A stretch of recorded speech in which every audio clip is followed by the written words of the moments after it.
Agadirogan satatana shaktana sheshakaya prasurtana sheshan autsukya moha ratidan jaghana yo purva vaidyaya namostu tasmai.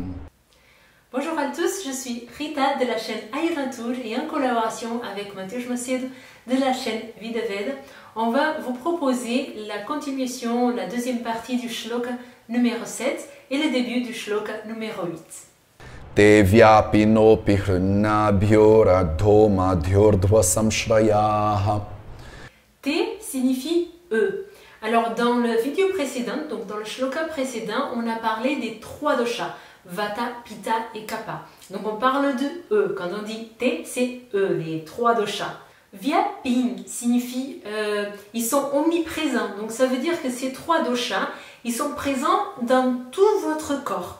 Ok, de la petite pointe de votre petit doigt jusqu'à la pointe des cheveux, du haut en bas, ils sont présents partout, ils sont omniprésents. Ok, ils sont vraiment là tout le temps, ils fonctionnent 24 heures, 7 jours sur 7, ils sont omniprésents. C'est ça que ça veut dire ce mot-là. Api signifie aussi. Rud, on a déjà vu auparavant, signifie le centre, le cœur. Hashtag Rudayam, rappelez-vous, c'est Rud, c'est encore le Rud de Rudayam, donc c'est le centre. Et puis on a le mot Nabi. Nabi, c'est la ligne de l'ombril, c'est une ligne où on a tous ces organes. Donc on a, il dit aussi, la ligne du cœur, la ligne de l'ombril. Adas. Adas, c'est en dessous de cette ligne, en dessous. Alors j'ai toujours du mal en dessus, en dessous, vers le bas, ok, en bas de cette ligne. Madhya, entre cette ligne, donc entre ces deux lignes, et Urdhva, en dessus de cette ligne, vers le haut de cette ligne, Samshraya, ce sont les endroits de résidence de ces doshas. Rappelez-vous que je vous ai dit auparavant que l'ordre dans le sanskrit, elle est très importante. Donc, dans le shloka précédent, on a vu Vata, Vayu, Pitta et Kapha. Donc, Vata, Pitta et Kapha. Dans cet ordre-là. Donc, maintenant, par la suite, tous les shlokas qu'on va voir maintenant, ils vont dire les choses respectivement dans cet ordre. Vata, Pitta et Kapha. Vayu, Pitta et Kapha. Toujours dans cet ordre, ok? Maintenant, si on comprend cette logique de qu'est-ce qui vient en premier, qu'est-ce qui vient en deuxième, et qu'on respecte toujours cet ordre, on va comprendre qu'il nous parle donc des deux lignes, la ligne du cœur Rud et la ligne de nombril Nabi. Et il dit d'abord en dessous, entre les deux et au-dessus, c'est la résidence de eux. Le premier mot, c'est la résidence des doshas. Donc ça veut dire quoi? En dessous de la ligne de Nabi, c'est la résidence du premier dosha, Vata dosha. Puis entre les deux lignes va être la résidence de Pittam, ok, la résidence de dosha Pitta. Et en dessus, en haut de la ligne du cœur, de la ligne de Rud, ça va être la résidence de Kapha. Donc si maintenant on reprend tout le shloka qu'on vient de lire depuis le début de cette vidéo, il dit, Bhagavad il nous dit, les doshas, les trois doshas, ils sont omniprésents, ils existent partout et dans tout, ok, ils sont partout dans votre corps. Mais ils ont des résidences très spécifiques. Vata, il va se situer surtout dans cette région qui est en dessous de la ligne de nombril. Le Pitta, il va se localiser, sa résidence va être entre la ligne du cœur et du nombril. Et la résidence de Kapha, ça va être au-dessus de cette ligne du cœur. Ok? Après ce shloka, il continue. Vayo horatri bhuktanam tentamadhyadiga kramat. Donc, vaille, retri. Vaille, considérant ces périodes de la vie. Le jour, retri, la nuit. Donc, considérant ces périodes de la vie, le jour et la nuit. Bhuktanam, en prenant aussi en considération la digestion. T, E, toujours le même mot qu'on a vu tout à l'heure. Antamadhya, Adi, Kramat. Antamadhya, Adi, Kramat. Anta, c'est dernier. Madhya, on a déjà vu, c'est au milieu, entre. Adi, c'est un mot qu'on a déjà vu dans des shlokas précédents qui peut signifier etc.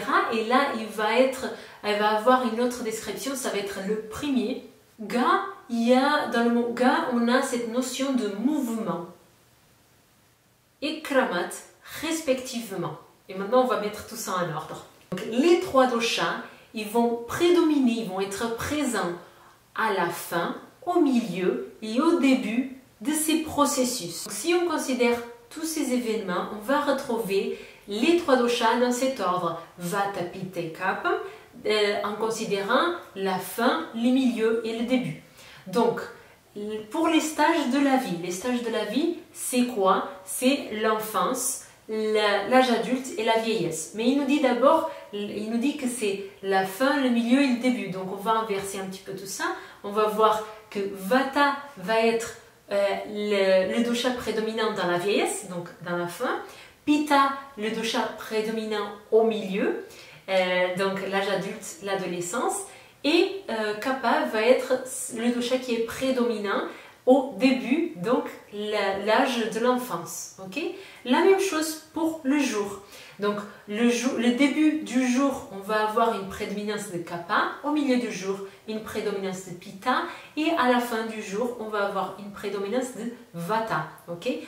Si on veut suivre l'ordre du shlok, on va dire à l'inverse. Okay? C'est Vata, Pitta, Kapha. Donc la fin du jour Vata, le milieu du jour Pitta et le début du jour Kapha. J'ai dit exactement la même chose, c'est juste que j'ai inversé un petit peu l'ordre de comme je l'ai dit. Pareil pour la nuit. La fin de la nuit, c'est la période Vata, le milieu de la nuit, c'est la période Pitta, et le début de la nuit, c'est la période Kapha. Okay?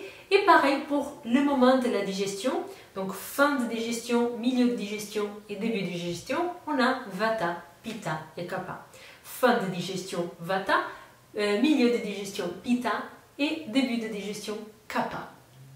C'est juste l'ordre dans lequel Vagbhata nous transmet les choses. Donc il dit les trois doshas, c'est Vata, Pitta et Kapha. Ils sont omniprésents, ils sont présents, ils sont tout le temps là. Ils sont plus spécifiquement dans leur résidence en bas pour Vata, au milieu de ces deux lignes pour Pitta, en haut pour Kapha. Et puis pour les âges de la vie, pour le jour, pour la nuit et pour la digestion, on est toujours à la fin Vata, au milieu Pitta et au début Kapha.